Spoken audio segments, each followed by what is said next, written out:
Hello and welcome back to the lecture on applied econometrics. Now, today we are going to talk about a very important concept in economics, and it is very dear to economists, and that concept is called instrumental variable. And you know why it is so dear to economists? Because with instrumental variable, it's something that actually comes from a natural experiment, and we economists, we really cannot do any experiment, right? Because everything is in the natural settings and you cannot do an experiment, right? It's not something you can do it in the lab for like in other science disciplines. But instrumental variable, that something comes from the natural experiment, that actually mimics almost what we do in the lab, right, and that too in the natural setting. So, that has a really significant value in economics research. But the problem with instrumental variable is it's very difficult to find a good instrument. I will explain all of these attributes of instrumental variable, but first let us go back to the previous lecture when we talked about model specification and we talked about the error term and measurement error, and the measurement error was, and we said that one way of actually addressing the measurement error is to use proxy, and we said that there is something called ideal proxy which can actually sort of help us to get rid of some of the errors, measurement errors. But in most of the cases we do not get an ideal proxy, we have imperfect proxies. Okay. Now, instrumental variable is actually something, if we can satisfy some criteria, that could be excellent proxy to address the measurement error. Okay. And I will actually talk about instrumental variable with the example that we have been continuing with, that is the relationship between education, wage, and other variables like experience and other dummy variables that we actually use in that Mincerian wage regression equation. Now, when I say that, and this example I have already explained, when I say that my wage is a function of my education. Okay. Now, let us say my wage is a function of my education, and there could be other variables also. Now, the thing is that we are using education because we do not have any data on many other related variables which actually can influence wage, and let us say which could be determined by things like my ability. Okay, my ability, or it could be by motivation. I am really motivated guy. I do, I am motivation. Let me correct my spelling. Motivation, or it could be, determined by something like, let us say, I don't know, let us say my IQ, or let us say my, hard work. There are so many different things that can actually influence my wage. Okay. So, I am by nature I am a hardworking guy, by nature I am a sincere person, by nature I am extremely diligent to my work, no matter what I do. So, I can have so many different attributes, right. Now, when it comes to education, these factors are also playing a role, right. So, the fact that I have done my primary schooling, the fact that I have done my secondary schooling, my class 12, the engineering and so forth. So, all of you have many times you might have failed, what is the point in this education and so forth, but you still continued your education, right. And that is because of these factors you already have, you already want to do so many good things, right, in life. So, you continue with your education.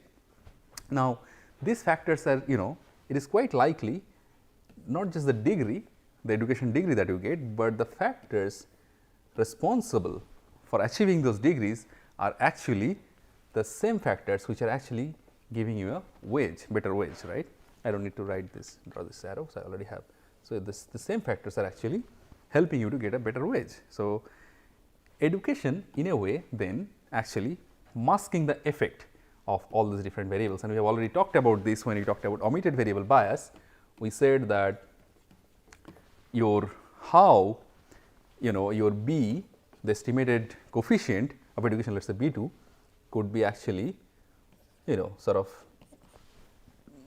be overestimate of beta 2, because your B2 is actually capturing all these influences, right. So, we said that depending on what are the factors, the strength, the direction, we can actually identify the cases of overestimation and underestimation, right.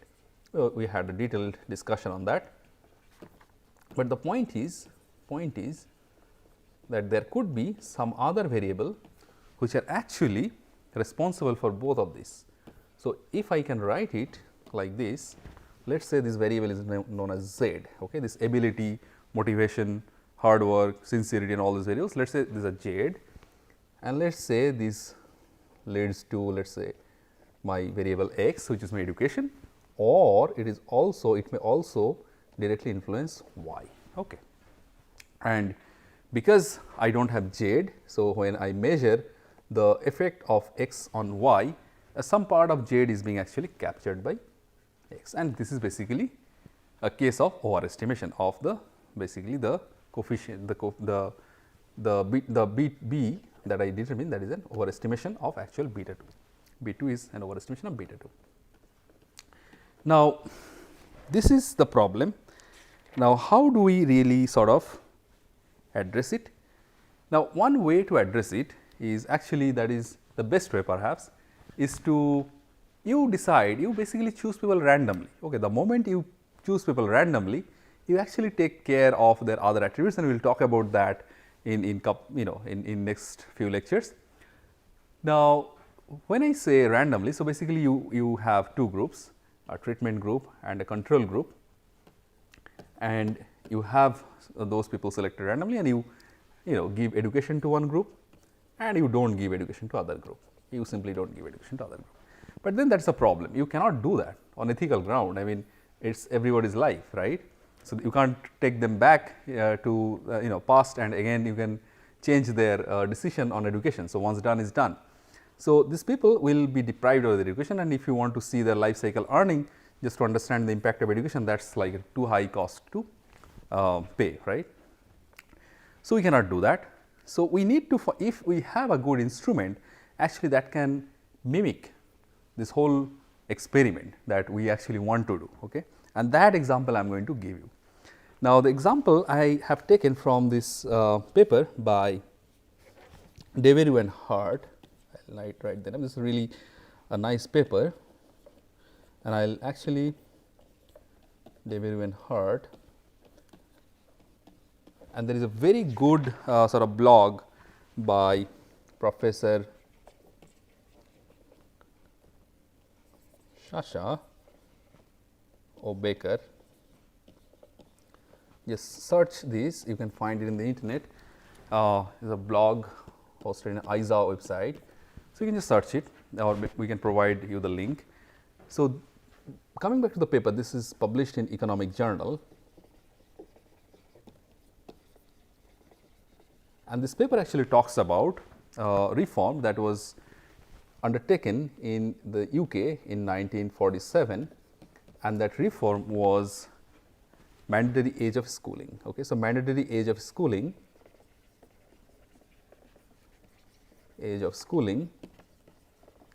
initially it was 14, but after this reform the mandatory age of schooling became 15. Okay. Now, that is sort of a way to if you increase the mandatory age. Now, people now after 1947, people have to stay back in school even if they want to drop out. Let us say in 1947, people dropped out at the age of 14, but after that those who want to drop out, they have to stay back in school for 1 year, one more year. So, then I can actually see if, so let us say if I can, if this factor of legislation is the only responsible factor for one additional year of schooling. So, that would mean that essentially this I will be able to estimate the true effect of education, true effect of 1 year of education on wage, because it is something forced from outside, right. So, to actually explain what happened is that so when we actually, so what they have seen is that they have actually got those results. So, they actually saw this in the context of students stay in schooling. So, number one, if that mandatory, so basically we will ask two questions: if the mandatory, the provision of mandatory schooling has improved the retention of the students in the school, or if the years, average number of years of schooling has increased. So, that is one, and the second is, so let me write it down, if average number of years of schooling has increased, and number 2, if it has an impact on the wage. So, to answer these two questions, what they have found out is that the proportion, the fraction of students who are actually leaving the school at the earliest opportunity. So, let us say this is my, now this is a, I will just explain. So, this is a point where I can see this sort of jump here, and this is year 1933. Okay. Now, note that it is a 14 years of mandatory schooling. It is a, basically age of 14, mandatory schooling till age of 14 and mandatory schooling till age of 15. So, if this provision, if legislation was brought in 1947 and if I go back 14 years, so essentially I will get 1933. Okay. So, it shows that, and if my y axis is actually proportion of students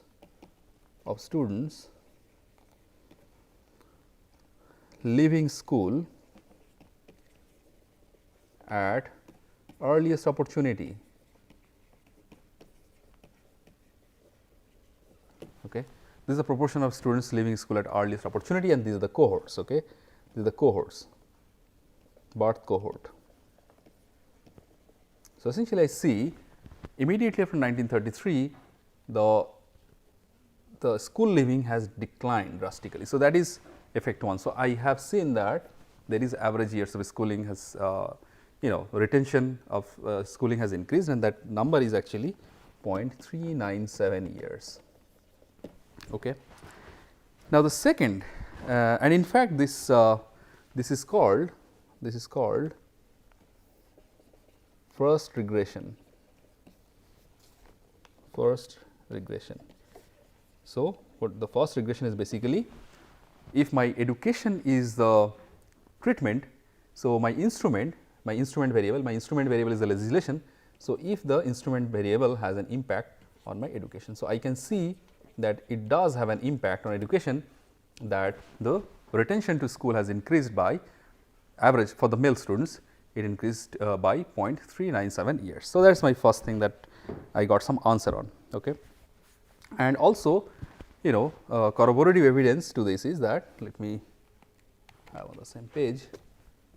So, when I look at the school leaving age, average school leaving age. So, what I found, average school leaving age,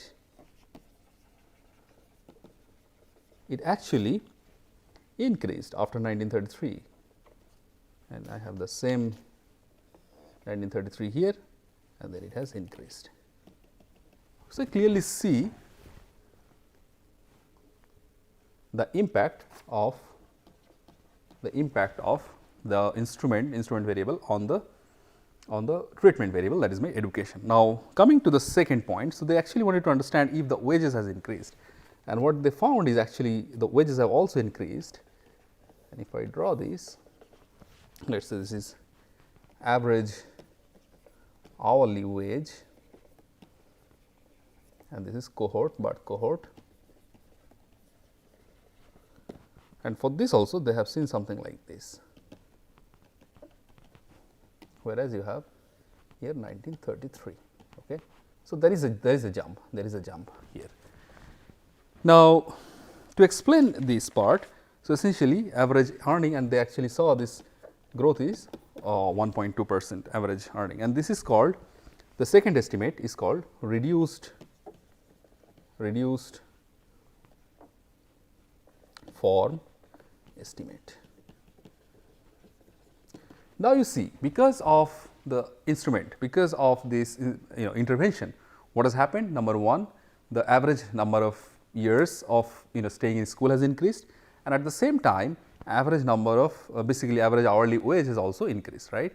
Now, I want to understand what is the impact of education on earning, like that is my research question, right, irrespective of other variables. So, when I actually am looking into the impact of the instrument, I actually consider that the cohorts just before 1947 the 1933 and 1934, they're just the same. So we don't really consider them to be different. We consider them to be identical. We also consider, so these are some of the assumptions we make. We also consider the labor market conditions to be same. So we don't take all this into account, but what we take into account is that we see that because of the instrument, I actually see the school retention has increased by some x number of years, and I also see the wage has increased by some y percentage. And when I want to, so my main research question is to understand the impact of pure impact of schooling on my wage. So what I do is I basically take the first regression. Basically, I take the reduced form estimate, a ratio of reduced form estimate by the first regression. So basically, by 1.2%, and here I have 0.397. So essentially, per unit year of schooling, how much is the return? So essentially, that gives me something like a value of 3%. Okay. So this is something they have found, and this is the beauty of having an instrumental variable. So keeping everything else constant, given this intervention, what is the impact? And that actually gives me something, some result that could be quite convincing. Now, the intuition here is that, now basically the intuition here is that the everything is given, everything else is constant, it is your education that has improved the earning. So there are few things that we have to keep in mind, and the few things, and that is something that I am going to explain in the next lecture. And the few things are basically the effect of instrumental variable is, this is actually relevant. It is actually relevant for my x variable of interest. So it cannot be something totally unrelated and I found some result.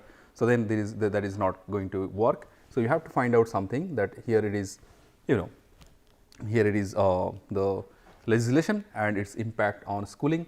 It could be, let us say, rainfall. There are some research, rainfall and its impact on migration, and there are so many other instruments where there one very famous study. There is a lot of military participation on wage and so forth. So essentially, we need to have a relevant instrument for our model. The second point is that exclusivity, we call exclusivity, and that is the effect, the impact of the explanatory variable, or the impact of the IV has to exclusively be channeled through x. It cannot, it should not be channeled through some other route to y. So it has to be exclusively channeled through x. Okay. So these two conditions, relevance and exclusivity, they are very important. And in the next lecture, I am going to actually talk about my instrumental variable with its mathematical form, where we can take all these restrictions into account. So with this, we end this lecture here. Thank you.